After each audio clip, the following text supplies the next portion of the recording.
Order, order. We start with questions to the Minister for Women and Equalities. Jeff Smith. Mr. Speaker, question 1. Secretary of State. With permission, Mr. Speaker, I will answer questions 1 and 6 together. Tackling violence against women and girls is one of this government's key priorities. We are making progress in delivering various cross-government work streams, including the Tackling Violence Against Women and Girls strategy and the Rape Review Action Plan. Jeff Smith. Thank you. 3/4 of police-recorded domestic abuse cases are closed due to evidential difficulties or because the victim doesn't support further action. Does the Minister agree that Labour's proposal to put rape and domestic abuse specialists in every police force in England and Wales will give women the confidence to come forward and secure more convictions? Mr. Speaker, we will have 2,000 rape specialists across all police forces by April.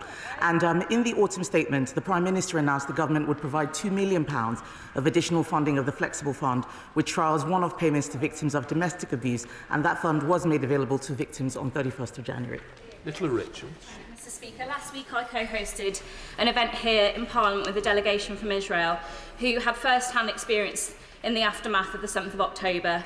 They described innocent women, dead and alive, who had been raped by terrorists. Hamas desecrated their bodies and even booby-trapped them. Mr. Speaker, these acts of sexual violence must be condemned by every institution and individual who cares about women's rights. Mr. Speaker, I'd like to thank my honourable friend and her co-chair for organising what was for attendees an extremely difficult meeting. We heard the harrowing accounts of witnesses and family members of young girls kidnapped on the 7th of October, and from the first responders who found the bodies of women and girls of all ages with obvious signs of sexual violence. Female soldiers found naked with nails and sharp objects shoved into their vaginas. One told of a mother he found with her hands tied behind her backs, naked and bleeding from the waist down, shot in the back of the head with a live grenade left in her hand for whoever found her body. Mr. Speaker, we must support the courage of these witnesses in giving this harrowing testimony about Hamas's mass-scale perpetration of sexual violence on the 7th of October. We cannot be silent about these atrocities, and we must ensure the world does not forget. Sexual violence shatters lives and devastates communities. The UK stands in solidarity with survivors and continues to call for the release of the remaining hostages. Thank you very much, Mr. Speaker. I appreciate the government has been trying to tackle violence against women and girls, specifically with the Domestic Abuse Act, but unfortunately there were amendments which weren't included in that, which would have gone further to protect migrant women, who are too often still feeling unable to come forward and report abuse for fear of their data being shared and them being detained or deported. So can the Minister commit to reassessing the merits of preventing survivors' personal data from being shared with the Home Office for immigration purposes? I would say to the Honourable Lady that that is a matter for the Home Office. I support all of the work the Home Office ministers are doing to tackle domestic abuse. I know that there would have been very good reasons for them not accepting those amendments into the Act. We will continue to do all we can. I've just heard from the Minister for Safeguarding that there are concessions that are being made, and so we will continue to work with her and others to tackle domestic violence in all its forms. Chair of the Select Committee, Caroline Oakes. Thank you, Mr. Speaker. In some instances, there are very good reasons why immigration control should be able to work with forces of law enforcement when it comes to domestic abuse. My constituent Emma has been serially abused, harassed and stalked by a US national who crosses the border with no visa because he doesn't need one to continue his campaign of harassment. Please will my right honourable friend work closely with the Home Office to make sure that British women are protected from foreign abusers who have found ways round our immigration system. My right honourable friend is right to raise this. Please, if she could let her constituent know that the government is doing all it can, and the Safeguarding Minister has told me that she will write to my right honourable friend so that they can investigate this specific case further. Thank you, Fox. Question number 2, Mr. Speaker. Minister. Thank you, Mr. Speaker. With your permission, I'll take questions 2, 5 and 15 together. As of December 2023, 91% of all claims had either received a final decision or were less than 6 months old. The Windrush scheme has reduced the time to allocate for a substantive casework decision from 18 months to today less than 4. This includes making all essential eligibility checks together with a preliminary assessment to make an initial interim payment of £10,000 wherever possible. Thank you, Mr. Speaker. In response to the parliamentary question in April last year, the former Immigration Minister confirmed that 41 of the 6,122 Windrush compensation claimants had sadly died before their claims were settled, an increase of more than 100% since 2021. So can the Minister update us on how many applicants have now died whilst waiting for the government to right the wrongs done to thousands of innocent survivors and their families? Thank you, Mr. Speaker. I can confirm that we have been made aware of 53 claimants who have unfortunately passed away, and I want to provide the Honourable Lady with 2 reassurances. If we are notified that an individual is suffering from a critical or a life-limiting illness, their claim is prioritised. And I also point out that if they do pass away, their family continue to be able to pursue their claim. Thank you very much, Mr. Speaker. Only 14% of 150,000 eligible applicants to the Windrush compensation scheme have received redress. So will the government learn the lessons from the Horizon scandal, listen to victims and campaign groups who are calling on the government to lower the burden of proof for claims and ensure that legal aid is guaranteed to all eligible claimants? Minister. Well, I thank the honourable gentleman for his question. So far, £75 million has been paid out on over 2,000 claims. I would just gently say to him that it isn't appropriate to draw precise equivalence with things like the Horizon scheme, because that involved a judicial process, different facts, different losses, different harms. However, we have been making consistent improvements to the scheme, including making it easier for applicants to use, and we have rapidly accelerated the speed at which we make our payments. Janet David. Mr. Speaker, victims of the Windrush scandal have experienced huge injustices of destitution, humiliation and varied health issues, as well as delays waiting to be compensated. To make matters worse, they do not currently receive compensation for the loss of private pensions. Will the Minister look into reducing the delays and to compensating Windrush victims for private pension losses? Minister. Well, I thank the honourable lady for her question. We consider each claim on its facts, and no 2 claims are the same. I'd be very happy to write to her about this specific issue, but I want to reassure her that we don't take a blanket approach to each individual, and we assess claims individually. Shall the Secretary Annalise? Thank you, Mr. Speaker. The Conservatives have failed the Windrush generation twice now, first by denying their rights as British citizens, then by delaying their compensation, as we've just heard again. Now, Labour would sort out the compensation scheme, re-establish the Major Change Programme and Windrush unit, scrapped by the Conservatives, and appoint a Windrush Commissioner to ensure this scandal never happens again. What is the government's plan here? Minister.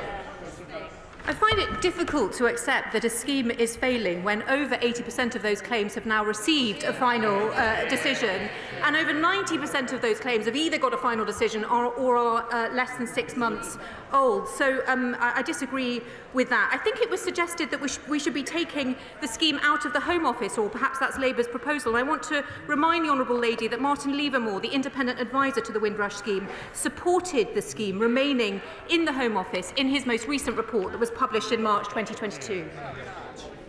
Thank you, Mr. Speaker. No accountability for the failures which are being felt so acutely by so many people who frankly do not have much time left to see justice. Mr. Speaker, the Windrush generation and their families helped to build our NHS, but today we see big inequalities in health outcomes. Labour's Race Equality Act would include a target to close the appalling maternal mortality gap for Black and Asian women.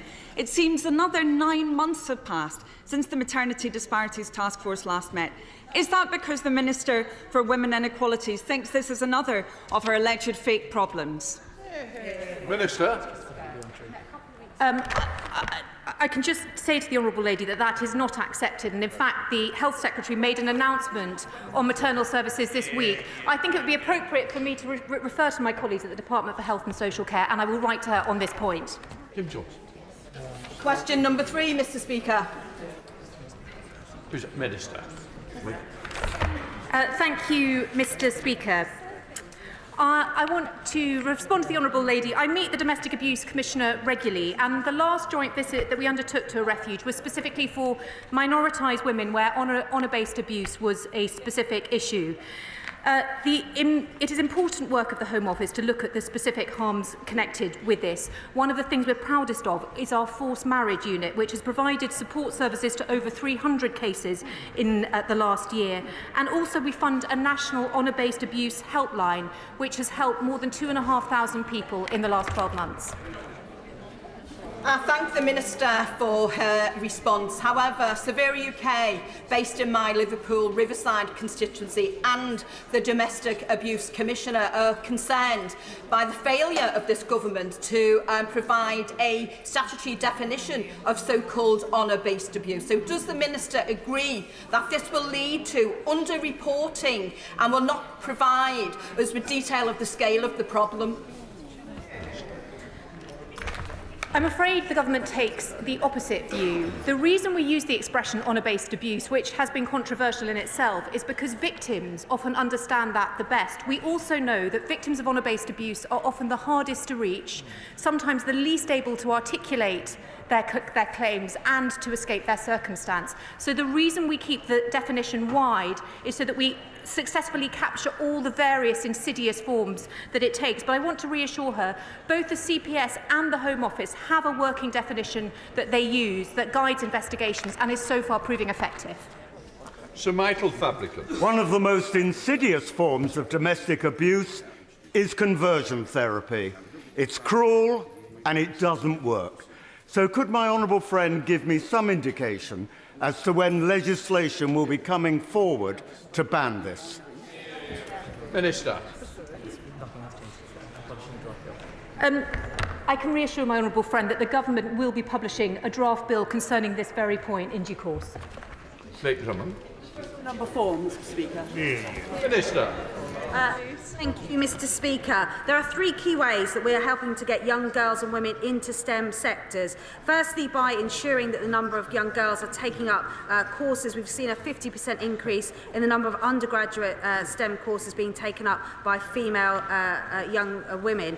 We're also then, with a National Apprenticeship Week, we're seeing 70% of jobs now being accessed through an apprenticeship, which is really helping young women get into STEM careers. And finally, by helping women who have got experience and worked in STEM, who perhaps left the profession, to return to STEM, the workplace, with our STEM Returners project. Mr Speaker, university technology colleges are a good place for young women to start in STEM, and I welcome the new UTC in Southampton, which will provide extra places that Portsmouth UTC is unable to offer. 6,000 girls attend UTCs around the country, of which 82% go on to apprenticeships, university or straight into employment. Most of those are in STEM careers. Will my honourable friend agree that UTCs provide a great start to a career in STEM, and the proposal for UTC sleeves in secondary schools will help more girls into STEM careers? Minister. Absolutely agree with her. University technical colleges provide an excellent experience for young people, not just academically, but also in the technical skills that they provide. They've also got excellent links with industry, which provides great work experience for those pupils. And I'm really pleased that her local young people have such great options for UCT provision.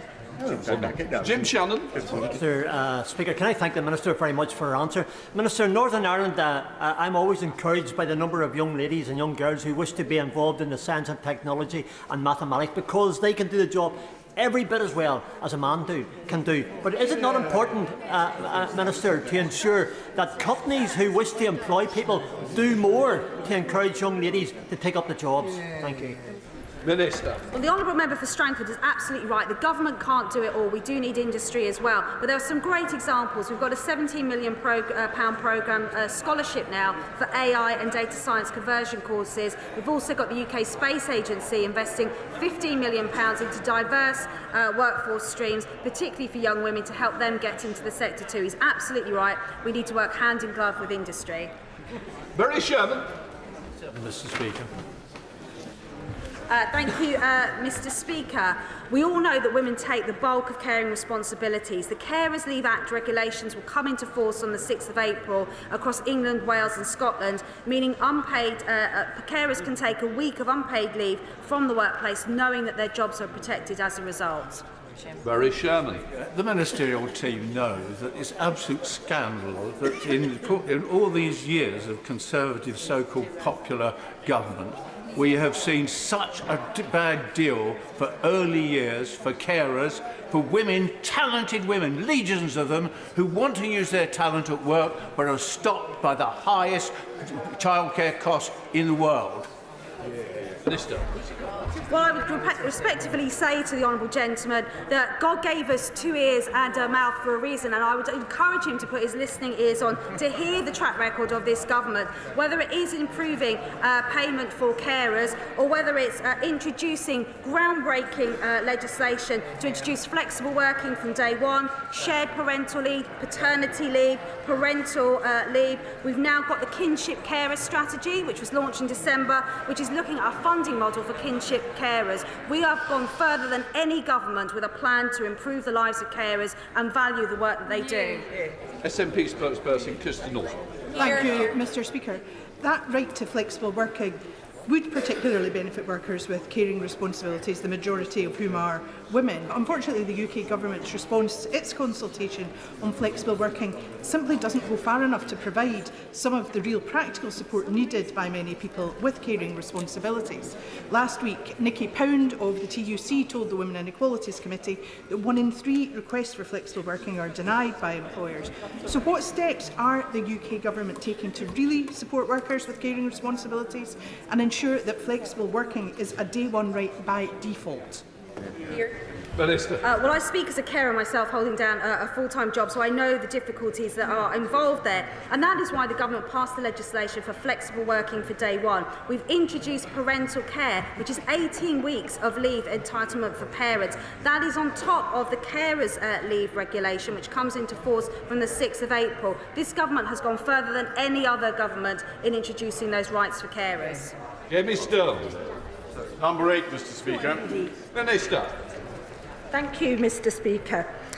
This government understands the importance of this issue, and I have recently met with key stakeholders representing disabled people such as Disability UK and Cross Whitehall colleagues. Stone. Mr. Speaker, I have a constituent called Mr. Peter Bodek. He has a severe lung condition which necessitates the use of oxygen. He has mould in his house, the mould is going off his clothes. He can only afford 2 small electric heaters. I would be very grateful if a minister could meet with me very briefly to discuss this rather difficult situation. Minister. Thank you, Mr. Speaker, and of course thank my honourable colleague for raising this particular issue. And I speak on behalf of myself and the Disability Minister, where of course we will have a meeting. We now come to Topical Stuart C. MacDonald. Stay.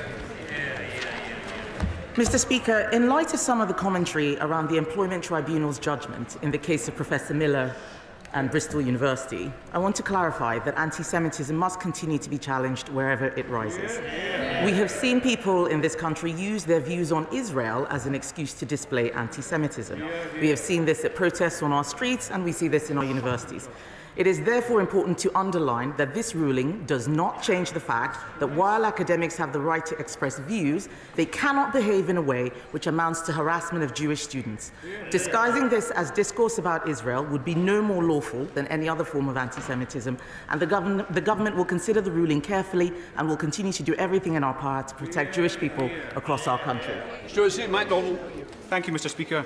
On Monday, my honourable friend for Livingston hosted a really positive event marking the start of the Football versus Homophobia Month of Action.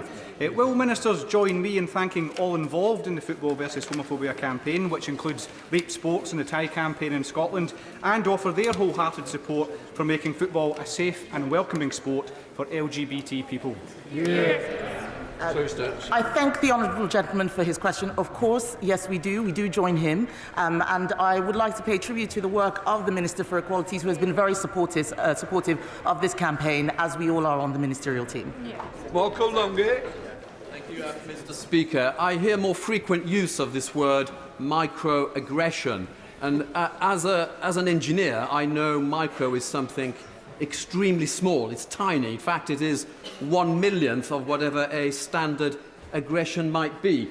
Does the Minister have a view on this? Does she recognise it as a new phenomenon somehow, or is it? And how big of a priority might it be? Mr. Speaker, my honourable friend will be aware that I too am an engineer by training, so we engineers have to stick together, and we are very sceptical when people introduce terms into the lexicon that are not helpful in the real work of tackling serious criminal behaviour. I am not a fan of the term, and he'll be pleased to know that the microaggressions training was removed from the government campus prospectus in November 2022. Shadow Minister Ashley Dalton. Thank you, Mr. Speaker. Under the Conservatives, police recorded rapes have soared to record highs, while convictions have fallen to record lows. It emerged last week that the Conservative Police and Crime Commissioner in Cheshire victim-blamed girls wearing short skirts for this epidemic. Why are these attitudes still tolerated in the Conservative Party? These attitudes are not tolerated in the Conservative Party. I haven't seen the remarks she refers to, but I'm sure that we can investigate. However, I will push back on what she has said about rape statistics. The fact is that the year ending March 2023, the Crime Survey for England and Wales showed that 5.1% of adults experiencing domestic abuse in the year, that's a reduction, a 5.1% reduction, a statistically significant decrease compared with the year before ending March 2020. And a third. Mr. Speaker, last month I received a letter from my local NHS trust regarding children's services at Southend Hospital, referring to women and birthing people going into labour. Can my right honourable friend clarify, is the term birthing people required language under the Equalities Act? Because if not, doesn't she agree it shouldn't be used because it's dehumanising, confusing and insulting to many women? Well, can I thank my honourable friend? This Conservative government, this Conservative Prime Minister have been clear that biological sex matters and language is important too. We have issued guidance to trust because there's evidence that clinical damage and harm can come with the removal of the use of the term women from literature. I'm very happy to write to her local trust to point that out. Miriam Fellows. Thank you, Mr. Speaker. Scott noted that potential changes to the work capability assessment may force disabled people into ill-suited employment, and they're worried that these will end up with huge numbers of people being forced to do exactly that. What steps is the Minister taking to ensure with her Cabinet colleagues that disabled people aren't forced into jobs that aren't suited for them? Minister. Well, I thank the Honourable Lady for her question, and she joined me at the Disability Action Plan event yesterday with many stakeholders welcoming the changes and opportunities to disabled people's lives. Many disabled people want to work, and we'll always make sure at DWP we listen to their wants and needs, and they'll never be forced into anything that is not suitable for them. Dame Caroline Dinage. Very much, Mr. Speaker. Today at 5 p.m, women's groups and other community groups in Gosport will be staging a peaceful protest about the Lib Dem Council's decision to completely end all live CCTV monitoring. They're worried about the impact on people's safety. Does the Minister agree with them? Secretary of State. I thank my right honourable friend for her question. It is important that people understand that CCTV and street lighting are absolutely important in helping women feel safe on the streets. I fully understand the campaign, and I'm glad that she is supporting them. We are doing everything we can in government to reduce violence against women and girls. Mohammed Yazid. Mr. Speaker, will the UK government redouble its efforts to ensure the humanitarian needs of women and girls in Gaza are being addressed in line with the UK's commitments under the International Women's and Girls Strategy, the Women, Peace and Security National Action Plan, and the International Development White Paper? I thank the honourable gentleman for his question. I am working very closely with FCDO on this issue. We are very concerned about the events that are taking place in both Israel and Gaza. We want to see the violence end, and he will know all the work that we have been doing around preventing sexual violence in conflicts, for example. We will continue to do everything we can in order to minimise any impact on women and girls. David Abbott. Mr. Speaker, will my right honourable friend tell me what steps she's taking with Cabinet colleagues to help increase the number of female-led businesses? Secretary of State. I thank my honourable friend for that question. Female-led businesses often have particular challenges. In the Department for Business and Trade, we work with the British Business Bank in order to ensure that they continue to have access to finance. We have the Investing in Women's Code. We have a task force for women-led entrepreneurs, and we hope all of these actions together will help improve lives for women in business. Captain Smith. Thank you, Mr. Speaker. Will the Minister make a statement about the Patient Safety Commissioner's report out today addressing redress for victims of sodium valproate and mesh?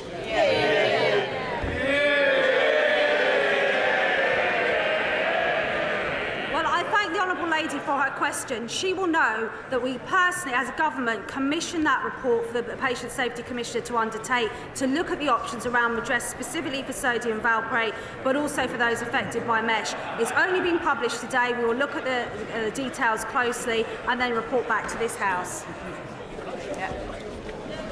We now come to the start of questions to Prime Minister. Fleur Anderson.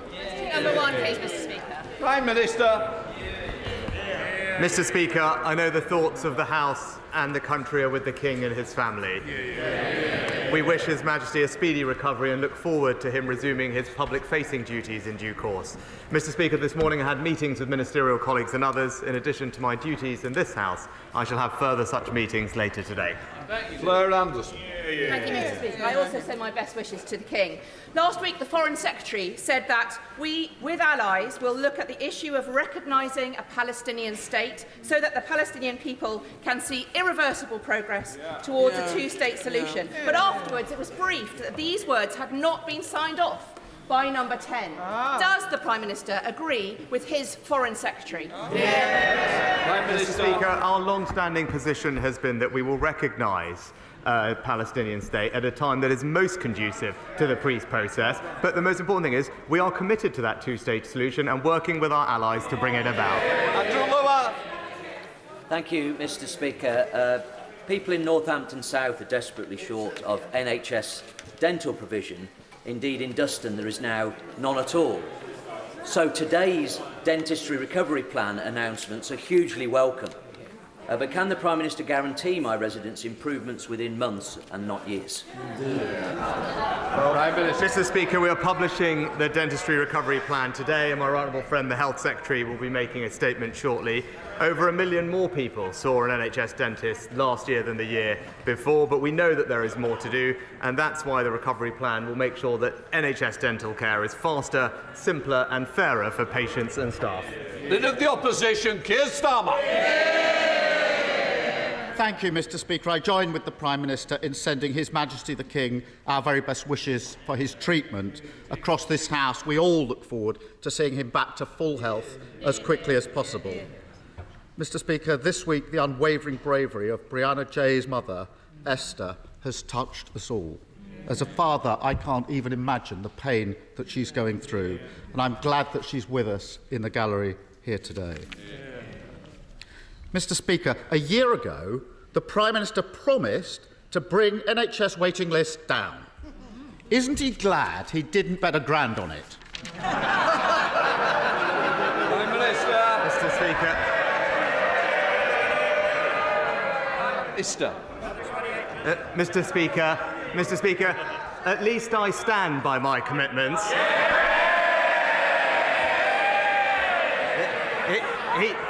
He's so indecisive, the only bet he'd make is an each-way bet. Well, Mr. Speaker, he says he stands by his commitments. He once insisted that if he missed his promises, these are the words he used, I'm the Prime Minister, and then he said, it's on me personally. Today we learned from his own officials that he's the blocker to any deal to end the doctor strikes. Yep. And he's always, every time he's asked, he blames everyone else. So what exactly did he mean when he said it's on him personally if he doesn't meet his promise? Prime Minister.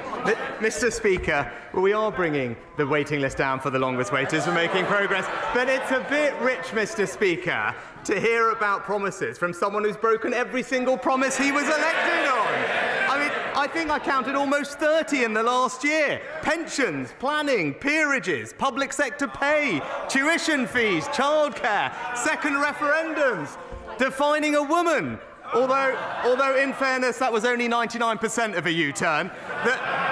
The list goes on, but the theme is the same, Mr. Speaker. It's empty words, broken promises, and absolutely no plan.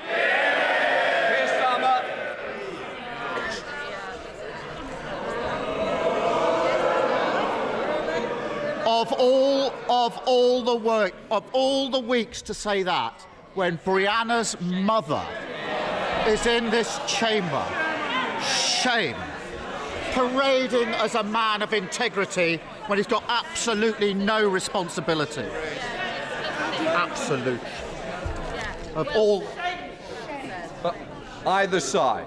I think the member's getting carried away. Can I just say that our constituents want to hear the questions and they certainly want to hear the answers. They don't want to hear organised barracking. So please, I want no more. Keir Starmer. I think the role of the Prime Minister is to ensure that every single citizen in this country feels safe and respected. It's a shame the Prime Minister doesn't share that. I welcome the fact that he's finally admitted that he's failed on waiting lists in the NHS. I also welcome that he's finally acknowledged the crisis in NHS dentistry. He's calling it a recovery plan after 14 years of Tory government. What exactly does he think the NHS dentistry is recovering from? Prime Minister. As ever, Mr. Speaker, he seems to convene. Certainly not have enough of the front bench either. Please, I want to hear it. The election fever, I'm hoping, is not coming tomorrow, so let's not behave as though it is. Prime Minister.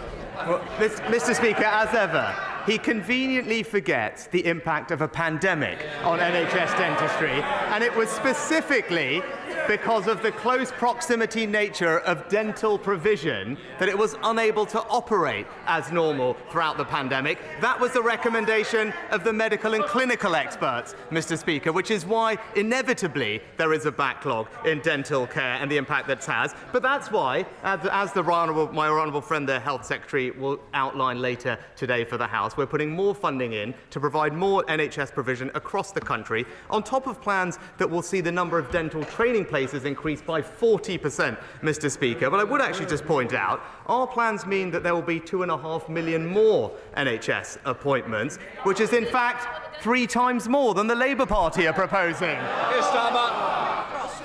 Mr. Speaker, there are some areas in the country where you literally can't have an NHS dentist, and he says that's down to COVID. People are literally pulling out their own teeth. Sorry. Can I just say, I don't need any more off this front bench either. Do we understand each other? Carry on, please, Speaker, people are literally pulling their teeth out using pliers. It's an experience that can be compared with extracting an answer from the Prime Minister at this dispatch box.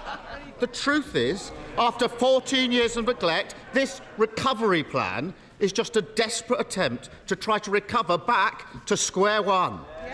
If he wanted to move forward, he should follow Labour, scrap the non-dom tax status, use the money to fund 2 million more hospital appointments every year. But, Mr. Speaker, the Prime Minister is oddly reluctant to follow us on this. What exactly is so special about this tax avoidance scheme that the Prime Minister prioritises it above the NHS? Well, Mr. Speaker, let's look at that record. We've, in the NHS, record funding, record doctors and nurses, record number of appointments, higher cancer survival rates. But what's happening under Labour's watch in Wales, Mr. Speaker? Let's have a look. A fifth of people in Wales are currently on a waiting list. Waits of 18 months or more are 10 times higher than that in England, and people are waiting twice as long for an operation. Their failure has sent the Welsh NHS back to square one, and we'll never let them do that here.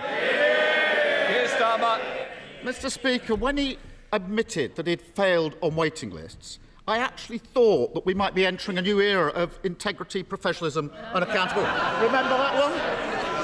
But just like all the other relaunches, it's proved to be a false dawn, still blaming everyone else, still removed from reality.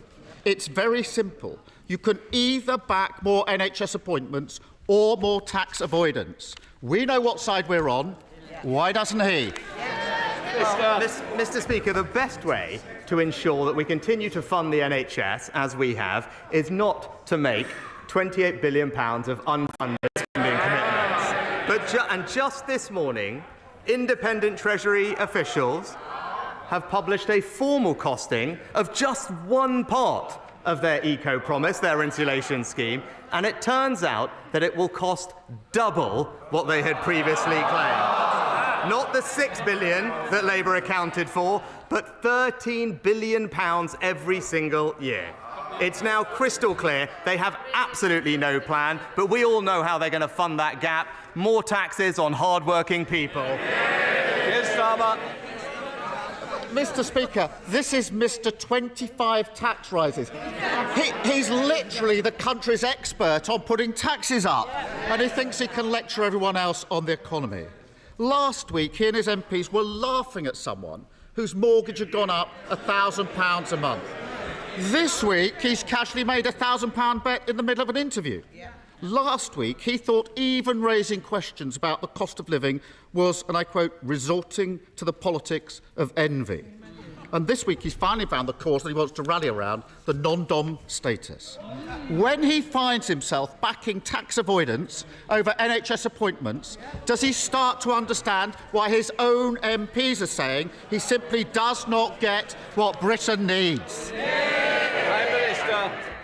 Mr. Speaker, I'm not going to take any lectures about getting Britain from a man who thought it was right to defend terrorists, Mr. Speaker. But what we're doing is building a brighter future for our country. In just the last week, expanding healthcare in pharmacies. Today, expanding dental care. This week, helping millions with the cost of living. And most importantly, cutting national insurance. All while the Labour Party argue over 28 billion different ways to raise people's taxes. That's the difference between us. We're delivering a plan. They can't even agree on one. My constituents and I send our best wishes to the King and royal family. Mr. Speaker, despite the popular narrative, our economy is doing well, with an unemployment rate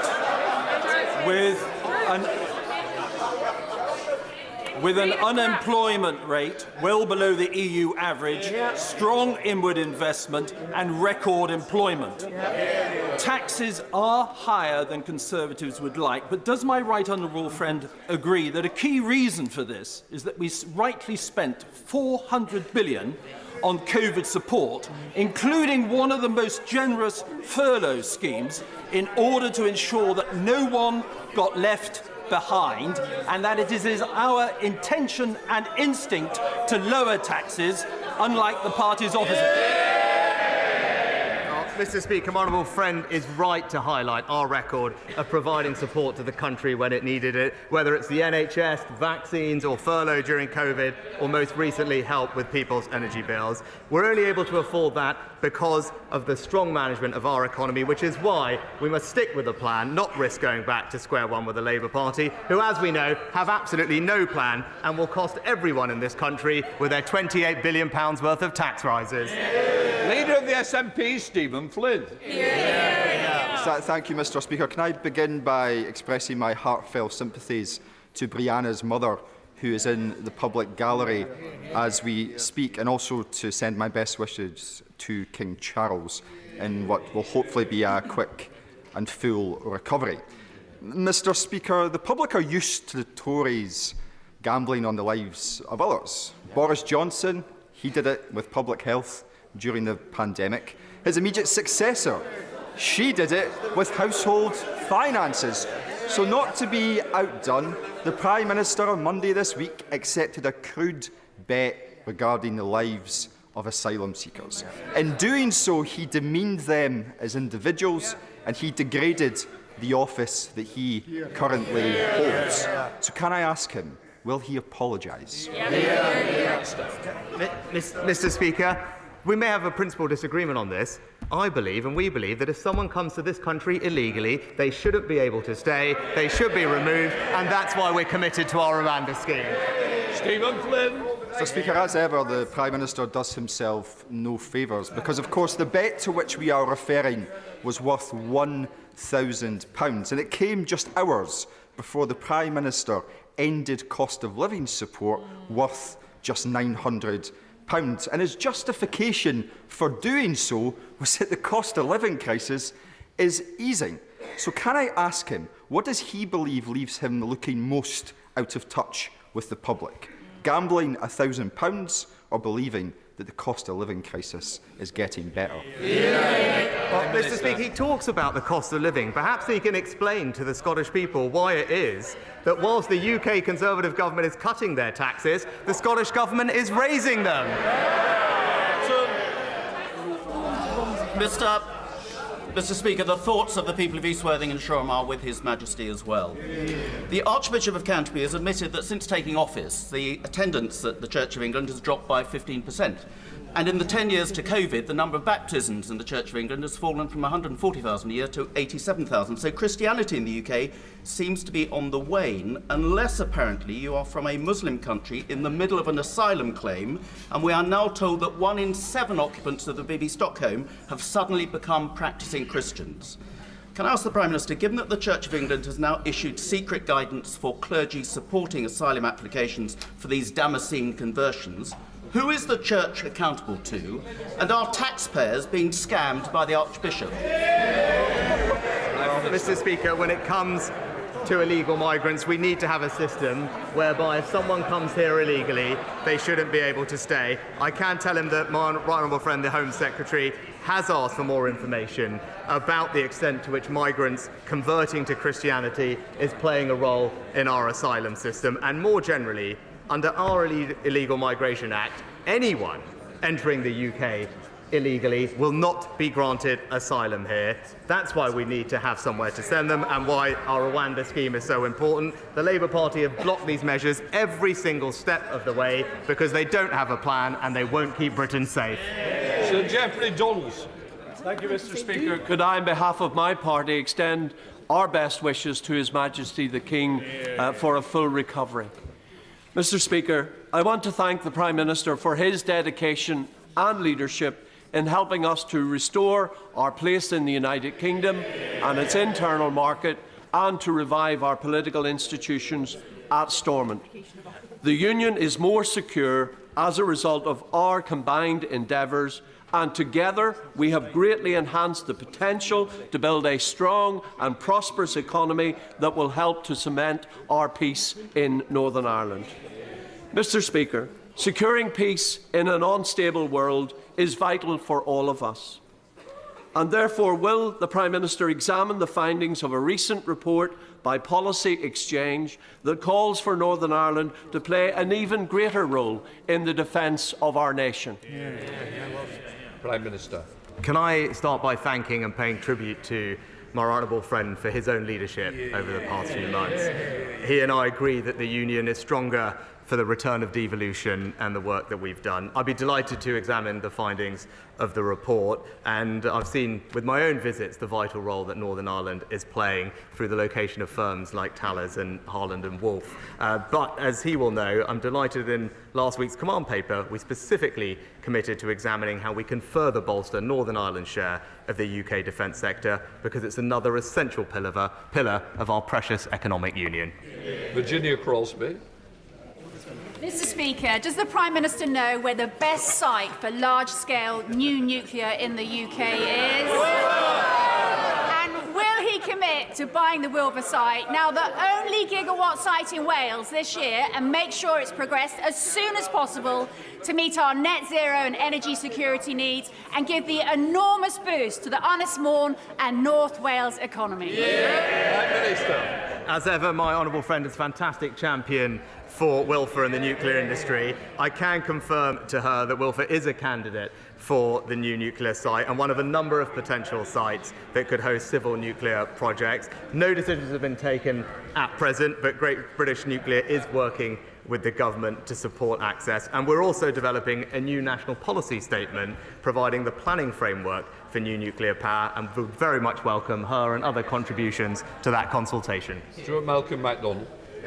Mr. Speaker, last year the Prime Minister and other senior ministers were given the conclusions of a government audit of research programmes at UK universities with links to the Chinese state. The audit flagged up hundreds of programmes of being at high risk of being used potentially by the CCP for military use and other applications in strategic and sensitive areas that are of high interest to an authoritarian regime such as China. A smaller proportion were judged to be extremely high risk. Despite that, the government has elected to do nothing about it. So will the Prime Minister confirm his personal knowledge of that report and explain to the House why no action is to be taken? These programmes have to be continued unimpeded. Mr. Speaker, we will continue to take a robust and proactive approach towards our relationship with China, rooted in the UK's national interest and values. And in fact, our National Security Act, which we passed last year, brings together vital new measures to protect our national security, and that includes creating a foreign influence registration scheme through the Act, which has been created to tackle specifically covert influence in the UK, and will continue to take all possible powers to keep the country safe.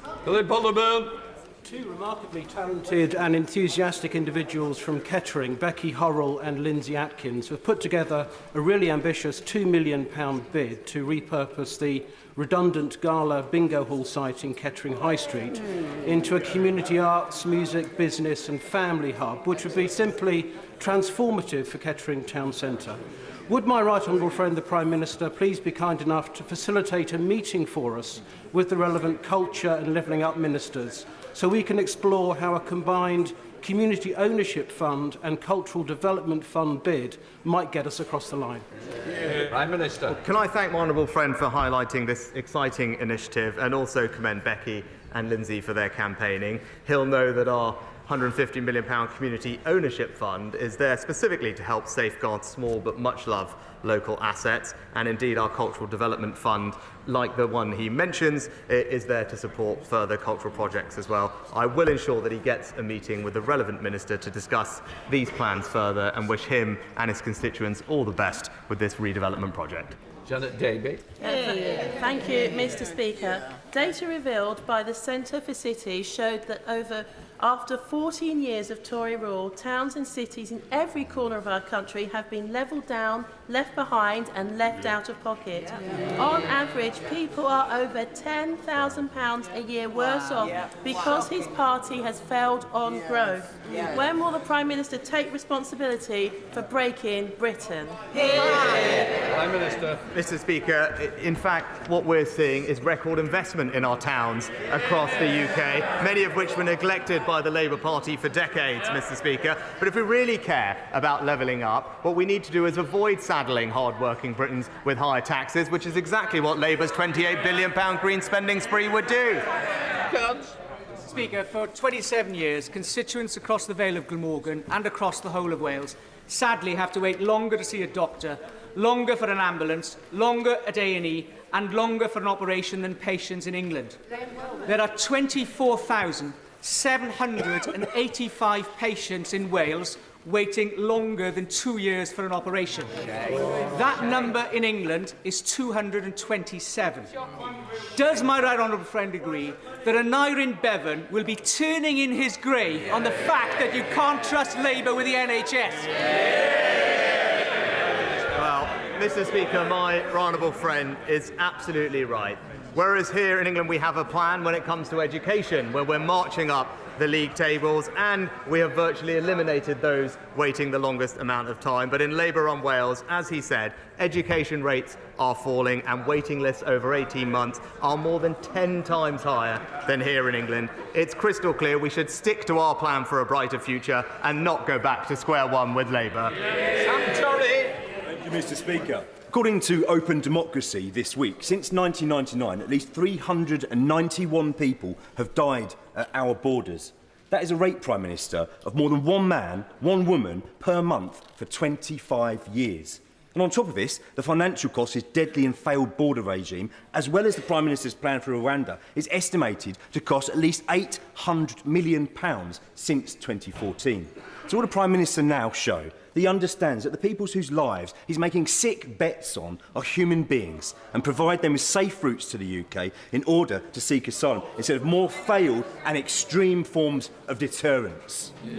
Prime Minister. Well, Mr. Speaker, it's in fact criminal gangs that are exploiting vulnerable people and leading many of them to lose their lives as they make these dangerous crossings. Now, on this side of the House, we think that's wrong and we want to do something about it, which is why we need to get a deterrent up and running and be able to send people to Rwanda. It's his party that opposes that, so the question for them is why do they remain on the side of the criminal people smugglers? Thank you, Mr. Speaker. February marks Emotional Health, Boost Your Self-Esteem and Children's Mental Health Month. In recent years, something like 6,500 people die in the UK each year due to suicide. And in 2021, I was nearly one of them. Luckily, my attempt failed. I was found by family members quickly. I received amazing care at St Helier and Springfield hospitals, didn't do any permanent damage, and was well looked after by the NHS in the months that followed. And I want to take this chance to say thank you to everyone who saved me, and sorry to my family and loved ones who I put through such an awful ordeal. In that moment, I felt alone and scared and like there was no way out, and that the world would be better off without me in it. But I don't recognise that man anymore. I know that nothing is ever really worth that. Help really is out there, and I'm pretty awesome. Does the Prime Minister agree that one death by suicide is one too many? And will he send a message from the dispatch box today that whatever you're going through, you are not alone, that help is out there, and better days lie ahead? Well, Mr. Speaker, I know the whole House will join me in commending my honourable friend for his bravery in sharing his story. And I can absolutely assure him that we take this issue incredibly seriously. The new suicide prevention strategy ensures that we will have the actions in place to reduce suicide over the next years, because we absolutely recognise the impact that it has on people, their families, and we should do everything we can to prevent that from happening. Liz Truss. Thank you, Mr. Speaker. And may I take the opportunity to ask the Prime Minister if he will consider apologising to Brianna Gray's mother for his insensitive comments. But turning to my question, the independent report into Teesworks, released last Monday, throws up more questions than it answers. And it's vital that we now have a National Audit Office investigation. The report was scathing and said there is insufficient transparency to offer evidence of value for money. Shouldn't the government lead by example, and will the Prime Minister finally release details of his conversations surrounding Teesworks, as he was asked to do twice last year? Prime Minister. Mr. Speaker, I think the Honourable Lady was talking about the report in Teesworks. as far as I could see. And what that report noted was that the pace and scope of the regeneration had had a wide-reaching positive impact on the local economy. And of course, it was an independent external report. It makes it clear that there's no evidence of corruption or illegality. And the government will, of course, respond to the recommendations in the report as soon as possible. Alicia Cairns. Speaker, can I give my heartfelt thanks to the Prime Minister for his support for our Melton, Harborough and Stamford villages following the recent devastating flooding. But tens of homes, farms and businesses in Rutland were also devastated, but our county is in effect excluded from ever receiving support in the future due to the arbitrary flaw that is currently put in place. Flood support should be based on the most affected or a percentage of population, but Rutland has to have 1,000th more flooding than next door Lincolnshire for us ever access support. So will my right honourable friend please give a meeting to me and the member for Swindon South to discuss this important issue? Prime Minister. Well, Mr. Speaker, of course, I extend my sympathies to all those impacted by the recent storms and flooding. We are investing record sums in flood defence across England, and the recovery support framework is in place for families and businesses in every area that have experienced exceptional flooding. I know that my honourable friend is in touch with DLUC ministers about how those schemes affect her constituency, but I'll ensure that she gets the correspondence and meetings that she needs to deliver for her local communities. Daisy Cooper. Thank you, Mr. Speaker. 2 weeks ago, I challenged the Prime Minister on his government's broken promise on building new hospitals by 2030, including in my own area. But now it seems that the government are downgrading existing hospitals too. Children and parents in Eastbourne will be forced to travel for miles if the proposed downgrade of the hospital's paediatric services goes ahead. Campaigners have asked the government to call in this disastrous plan. Will the Prime Minister agree? Prime Minister. Mr. Speaker, actually, we're investing record sums in improving hospital infrastructure across the country. In Eastbourne, in particular, spades are already in the ground to deliver an elective surgical hub, Mr. Speaker. And I know that there is local Liberal Democrat scaremongering about the future of services. But the local Conservative MP is doing a fantastic job engaging with her community and working with local health officials. Jenstings. Thank you, Mr. Speaker. Yesterday it was my huge pleasure to host the Aerospace Defence and Security Industry Apprenticeships event in Parliament, welcoming 2 apprentices from Collins Aerospace in Wolverhampton. Would he join me in National Apprenticeships Week for celebrating the opportunities apprenticeships can provide in the defence industry and also in our armed forces, who are all in our top 10 apprenticeship providers? My honourable friend is absolutely right to highlight the importance of our apprenticeship provision, which is providing young people with opportunities across the country, but particularly, as she says, in the defence and aerospace sector. And those plans are in stark contrast to those of the party opposite, who have caved into big business and are now proposing to halve the amount of apprenticeship funding and halve the number of apprenticeships. Kenny McCaskill. If Grangemouth refinery closes, Scotland will be the only major oil-producing nation without a refinery capacity. At a time of energy insecurity, is it not economic madness to allow a profitable plant to close? And is it not environmental madness to transship oil for refining and distribution across the growingly dangerous high seas? Given the billions that he has received from North Sea oil and the billions that he will continue to receive from North Sea oil, will he ensure that Scotland retains a refinery capacity for Scotland's oil? Prime Minister. Well, Mr. Speaker, the future of Grangemouth refinery is obviously a commercial decision for their owners, but I'm told that the site will remain operating as a refinery until at least May of 2025. And in the meantime, the UK and Scottish governments are working together to seek assurances from Grangemouth about how they are supporting employees. But we remain confident in our fuel supply. And in terms of energy security, which you mentioned, that's why this government is unambiguously backing the North Sea oil and gas sector, because that's how you support energy security in this country, attract investment and create jobs, particularly in Scotland. Dame Caroline Dell. Thank you, Mr. Speaker. I was very proud that it was a Conservative government that appointed the Patient Safety Commissioner, and proud that we commissioned the Hughes report into medical devices and medicines, which was published this morning. Will my right honourable friend also make me proud that we can address the points she has raised and bring forward a redress scheme in a timely manner? Prime Minister. I'm grateful to the Patient Safety Commissioner and her team for their work on this important issue, one which I know my honourable friend has spoken about in the past. Of course, our sympathies, first and foremost, remain with those affected by sodium valproate.